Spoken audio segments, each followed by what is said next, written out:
This is the story of Princess, a girl so beautiful that everyone admired her, but so lazy that she couldn't even bathe or cook.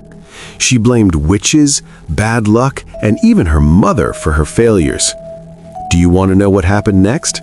Then you have to watch this story till the end. But before you do, please, I beg you to like this video, subscribe to my channel, and click on the notification bell. Thank you for supporting my journey. Now let's start the story. Once upon a time, in the heart of a quiet village called Umuoma, surrounded by red dusty roads and tall swaying palm trees, lived a girl named Princess. From the day she was born, everyone in the village knew she was special.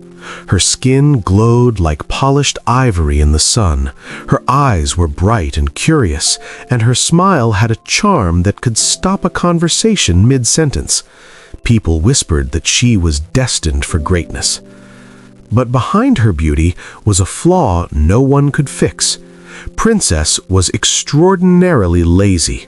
From a very young age, she refused to do even the smallest chores. While other children fetched water, swept the courtyard, or helped their mothers in the market, Princess would lounge under the mango tree, humming to herself or daydreaming about how admired she was. She never cooked, never cleaned, never washed her clothes, and sometimes she refused even to bathe. Her mother, Mama Princess, loved her daughter more than life itself.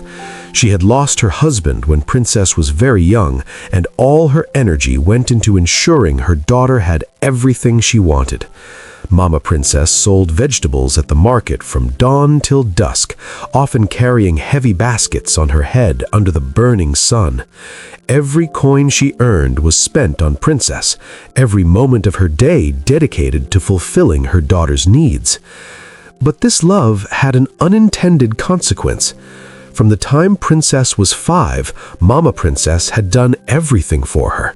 If Princess called out, "Mama, I'm hungry," her mother would rush back from the market, sweating, to prepare food.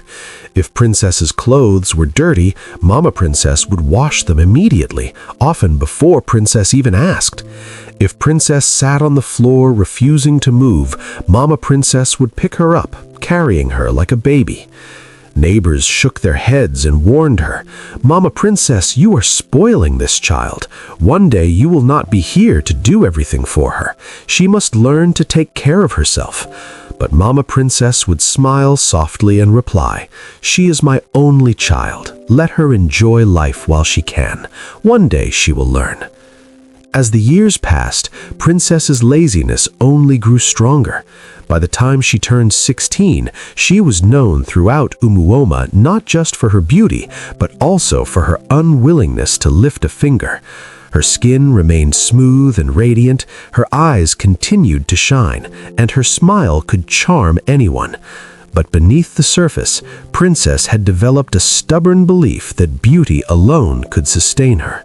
While other girls woke early to sweep their homes, fetch water, and learn how to cook, Princess slept late, laughed under trees with friends, and avoided all responsibility. If her mother asked her to help, Princess would complain, "I'm tired, my legs hurt, I don't know how," she would say, and Mama Princess, sighing, would do the work herself. The villagers began to talk. Children would run away when she passed, giggling and whispering behind her back. Adults shook their heads, muttering, "This girl will bring trouble to anyone who marries her." But Princess paid no attention. In her mind, her beauty was enough. She believed the world owed her admiration, attention, and comfort without any effort on her part. Even Mama Princess, watching her daughter under the mango tree, sometimes wondered if she had made a mistake. Her heart ached at the thought of what life would be like when she was no longer there to protect and serve her daughter. But for now, she could only watch, pray, and hope that one day Princess would understand that beauty alone would not carry her through life. Then came Amecha, a young man known for his discipline and hard work. From a neighboring town, he had moved to Umuoma to expand his small provision shop. Every day he rose before the sun, organized his goods, and served customers with patience and care. Life, he believed, was earned through effort, responsibility, and respect. But one morning at the village market, Amecha's routine was interrupted. A girl walked past, and for a moment this girl caught his attention. Her skin glowed in the sunlight, her eyes sparkled with curiosity, and her smile was as warm as a summer breeze. This was Princess, the girl everyone spoke of, the one whose beauty was unmatched. Curious, Amecha asked other villagers in the market about her, but the responses were not what he expected. "She is beautiful, yes, but lazy beyond measure," they said. "No man can tolerate her. Marry her and your life will be ruined." Amecha only laughed, confident in his own abilities to guide and shape a relationship. "Everyone has their bad sides, so we shouldn't judge them. Perhaps I can teach her," he said. Few days later, Amecha met with Princess, and their love life started. They fell in love with each other and decided to tie the knot. Amecha introduced himself to Mama Princess, who welcomed him warmly. She was overjoyed at the thought of her daughter finally being married to a man of good character. Wedding preparations began immediately. Women cooked, cleaned, and prepared the house. Friends and neighbors arrived, laughing and singing, working tirelessly to ensure everything was perfect. But Princess, being a very lazy girl, she did nothing. She lounged gracefully, allowing everyone else to do the work. Some women whispered behind their hands, shaking their heads, "No man can live with this. She will disgrace him." Princess, however, was clever. Around Amecha, she pretended to help, handing a dish here, smiling and nodding there, but in truth, she continued her old habits. She avoided chores and always slept under the mango tree close to their house and laughed at the subtle chaos her laziness caused. Amecha, blinded by admiration and hope, noticed only glimpses of the truth. Sometimes when a dish was left unwashed or a corner swept poorly, he felt a small pang of worry, but he told himself love would guide her, that beauty and patience could overcome any flaw. The wedding day arrived, and Princess looked like a vision in white. Drums beat, dancers performed, and villagers clapped in delight. As the celebrations ended, the newlyweds moved into their home. At first, the first few months was peaceful. Married life began like a dream for Princess and Amecha, or at least for Amecha. In his heart, he believed that love could overcome anything. He imagined their home filled with warmth, laughter, and the quiet rhythm of shared responsibilities. But reality struck fast, and it was far from the dream he had envisioned. From the very first day, he always buy foods from the local restaurant close to the house, because Princess cannot cook, sweep, or even bathe regularly. At first, Amecha hoped she was just tired from the wedding celebrations, but days turned into weeks and the situation worsened. A stale, unpleasant smell lingered in the air. Princess's long, beautiful hair became tangled, dusty, and greasy. Her skin carried the unmistakable scent of neglect. Clothes piled up in corners of the house, forming small, smelly mountains. Amecha tried to ignore it, telling himself that everyone had flaws, but deep inside of him he began to feel uncomfortable with the character and attitudes of Princess. He even tried to reason with her gently. "Princess, please, can you clean up? Cook something? Sweep the floors?" he asked, his voice careful, patient. Princess only shrugged and replied with a defiant tilt of her head. "It's not my fault. The witches in the village are against me, and also your mother. She has cursed me with bad luck. That is why I feel tired and cannot do anything. She never liked me from the beginning." Amecha's patience thinned. He stared at her, disbelief and worry warring in his heart. The villagers soon noticed the strange smells coming from their home. Friends stopped visiting, avoiding the house entirely. Even Amecha's own mother attempted to intervene, offering advice and guidance. But Princess accused her of witchcraft, insisting she was the cause of all the misfortune. Weeks turned into months, and then Princess became pregnant. One might have hoped the coming of a child would awaken a sense of responsibility. Instead, her laziness escalated further. The kitchen overflowed with rotting food. Floors became sticky with spilled water and forgotten meals. The baby's cradle gathered dust, neglected, a symbol of the care she refused to give. Amecha tried tirelessly to help, but nothing seemed to work. Every day brought more mess, more chaos, more despair. Even neighbors gossiped about them, saying, "That house will destroy that man. How can anyone live like this?" Some shook their heads as they passed the home, children holding their noses, adults averting their eyes. Amecha's heart ached, but he held on to hope that Princess might change. 9 months later, Princess gave birth to a bouncing baby boy. Life inside the home became almost unbearable. Princess did not know how to care for the child.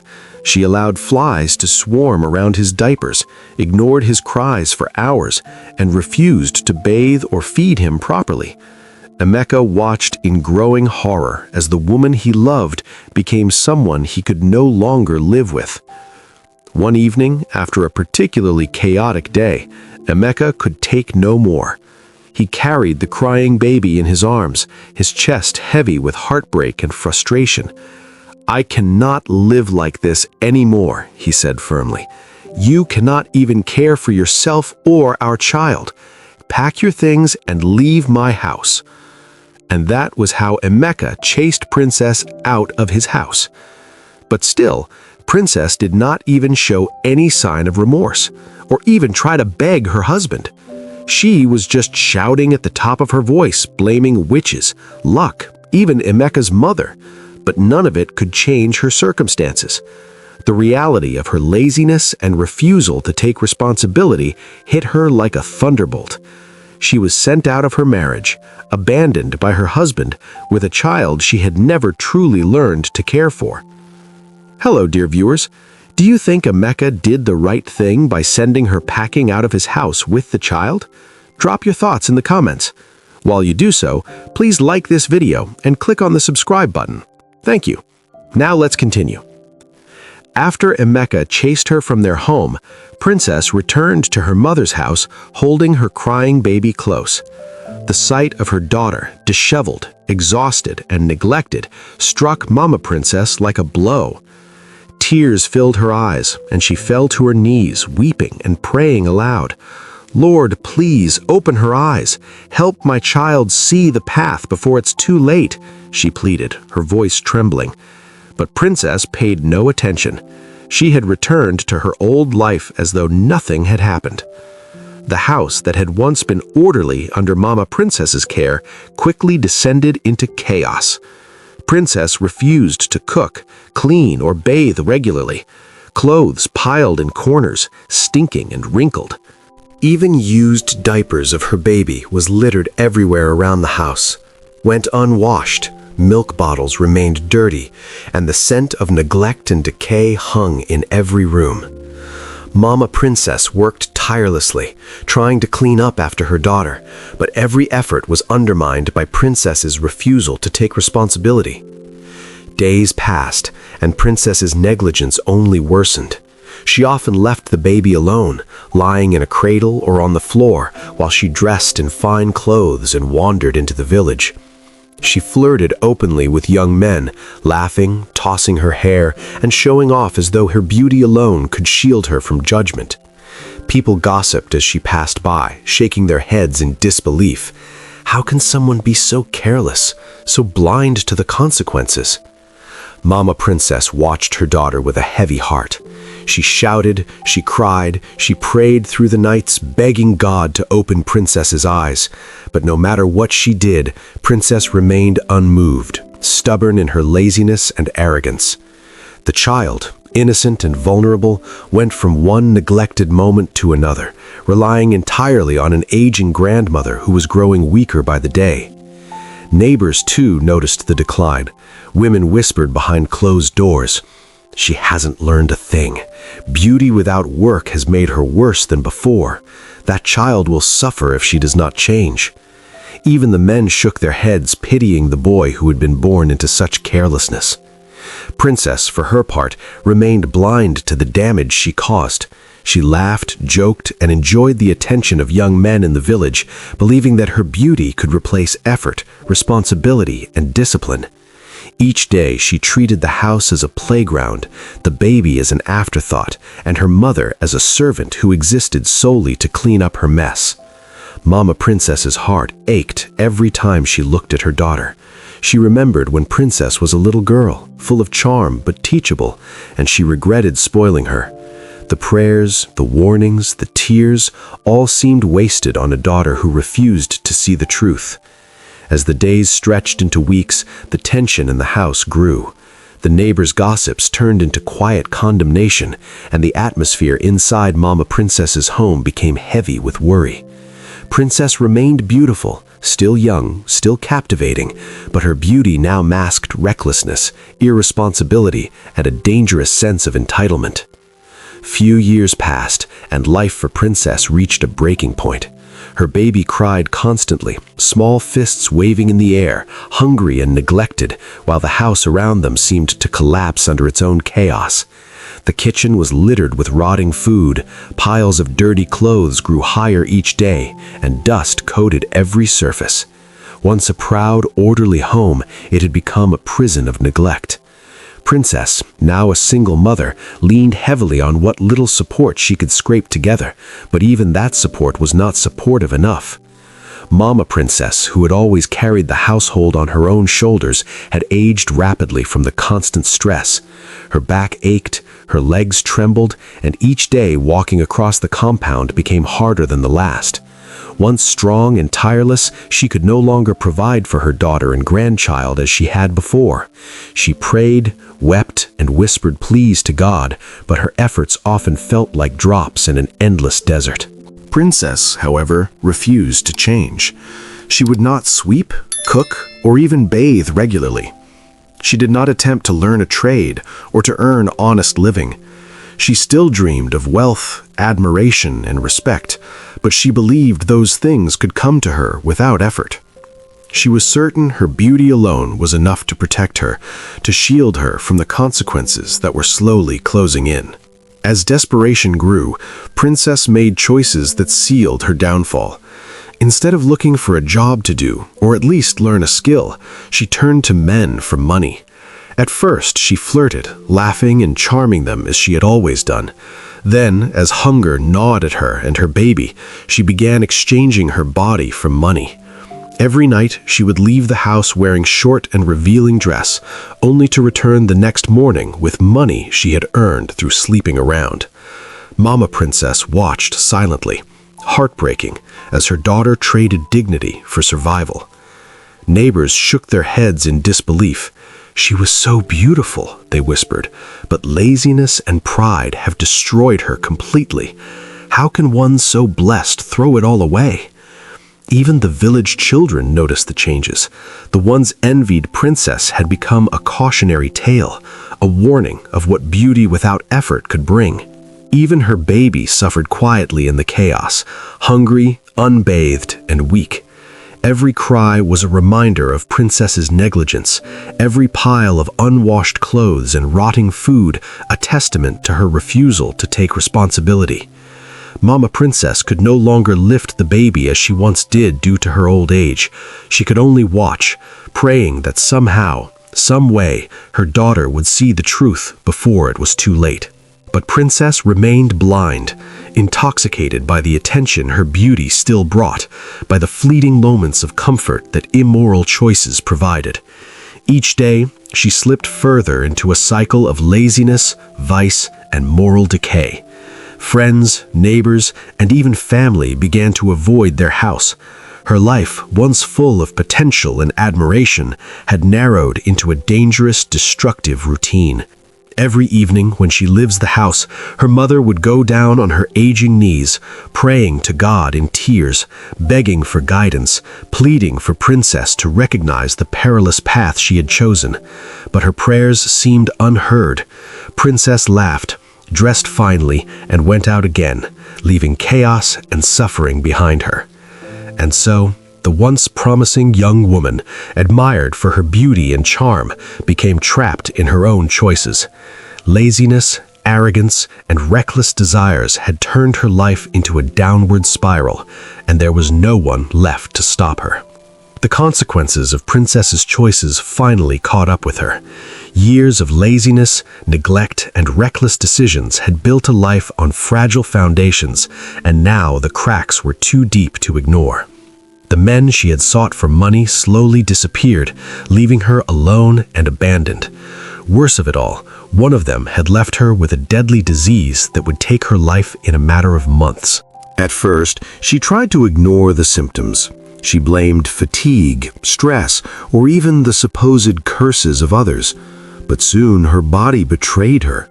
Her skin lost its glow, her once lustrous hair hung limp, and she grew frail, coughing violently and collapsing from weakness. She could no longer care for herself, much less the baby who relied on her, or attempt to help her aging mother. The once admired young woman, whose beauty had captivated the village, was now a shadow of herself, sickly, weak, and suffering. Mama Princess, though heartbroken, refused to give up. She gathered every ounce of energy she had left and took on the impossible task of raising her grandchild alone. The baby needed feeding, bathing, and guidance, all of which had been neglected by Princess for years. Mama Princess did it quietly, tirelessly, silently mourning the daughter who had destroyed her own life through laziness and poor choices. Each day she looked at the child and felt both hope and sorrow, a reminder that life continues even when mistakes cost everything. The villagers watched from a distance, shaking their heads in quiet despair. Some whispered to one another, "Beauty without discipline is a curse." Others remembered Princess as the girl of unmatched charm and promise, now reduced to sickness and regret. Few months later, Princess gave up the ghost. She died from the deadly disease. The disease consumed her body quickly, leaving her mother and child alone to pick up the pieces. When Princess passed away, the village was filled with shock and sorrow. The pride of Umuoma was gone, replaced by a cautionary tale of how charm and beauty cannot shield one from the consequences of laziness, irresponsibility, and immorality. Mama Princess, exhausted but resolute, buried her daughter and continued raising the child with steadfast determination, instilling lessons about responsibility, discipline, and care, lessons Princess herself had ignored. The baby grew up under the guidance of Mama Princess, carrying the silent weight of a mother's mistakes. The home that had once smelled of rotting food, clutter, and neglect slowly became a place of quiet reflection. It was here that stories of Princess's rise and fall were told and retold, a warning to every child and young adult in the village. Beauty alone cannot build a life. Without discipline, work, and responsibility, everything can crumble. And so, the story of Princess was remembered not for her charm or looks, but for the consequences of her choices. The girl who had once captured the admiration of Umuoma had left a legacy of sorrow, a clear message to all. Laziness destroys not only opportunity, but love, family, and life itself. 2 years after Princess' death, Mama Princess also died at the age of 85. Amecha soon appeared and took his child back. And that is the end of today's story. The story of Princess leaves a mark that cannot be forgotten. Once admired for her beauty, once cherished by her mother and envied by the village, she ended her life in despair, alone and sick, her potential wasted. Her choices, her laziness, and her refusal to take responsibility destroyed not only her dreams, but also her marriage, her reputation, and nearly broke her mother's spirit. Mama Princess, who loved her unconditionally, worked tirelessly to try to guide her, yet even her prayers, tears, and discipline could not change the path Princess chose. This story forces us to ask ourselves difficult questions. Is it Mama Princess's fault that Princess grew lazy and irresponsible? Or is it Princess herself who chose comfort over effort, beauty over responsibility, and fleeting pleasure over hard work? Where does accountability truly lie when a life is squandered? We want to hear from you. What do you think? Could Princess have been saved if she had chosen differently? Or was this the inevitable outcome of choices made long before she reached adulthood? Comment below and share your thoughts. We would love to hear from you. If this story touched you, taught you a lesson, or made you pause to reflect on your own life, please like this video, subscribe to our channel, and turn on the notification bell so you don't miss my next story.